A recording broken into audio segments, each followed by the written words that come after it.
అధ్యక్ష ధన్యవాదాలు. గౌరవ మంత్రి గారికి మీ ద్వారా రిక్వెస్ట్ చేస్తా ఉన్నాం. మా కల్వకుర్తి ప్రాంతంలో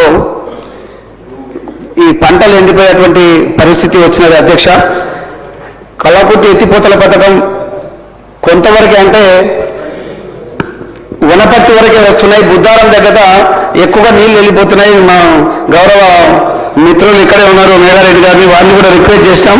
ఎక్కువగా వెళ్ళిపోతున్నాయి. అది కూడా కాకుండా 3 మోటార్లే ఇప్పుడు నడుస్తున్నాయి అధ్యక్ష. 2 మోటార్లు రిపేర్లో ఉన్నాయి.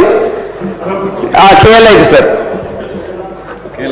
అయితే దాదాపు ఒక 15 రోజులు అవుతా ఉన్నది.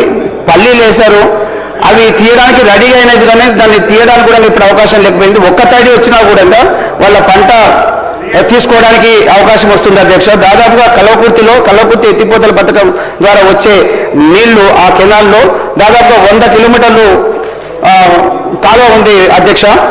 మరి పూర్తిగా ఎండిపోయింది. ఇప్పుడు దాదాపుగా 15 రోజులు అవుతా ఉంది.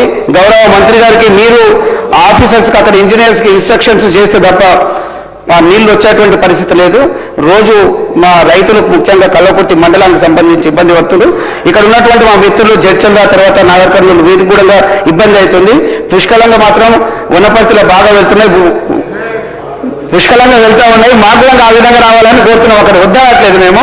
అదేవిధంగా మాగులంగా వచ్చినట్లయితే కనీసం ఒక 15 రోజులు వదిలిపెట్టినా కూడా ఈ పంటలకు అంటే దాన్ని లాస్ట్ మూమెంట్లో తీసుకోవడానికి అవకాశం వస్తుంది. ముఖ్యంగా పల్లి రైతులు బాగా ఇబ్బంది పడుతుండ్రు అధ్యక్ష. గౌరవ మంత్రి గారికి నేను రిక్వెస్ట్ చేస్తున్నా, ఈ 1-2 డేస్లో ఆ నీళ్లు ఇప్పించాల్సిందిగా కోరుతా ఉన్నాను. థ్యాంక్ యూ అధ్యక్ష. శ్రీ కె అనిల్ కుమార్ రెడ్డి గారు. అధ్యక్ష ధన్యవాదాలు.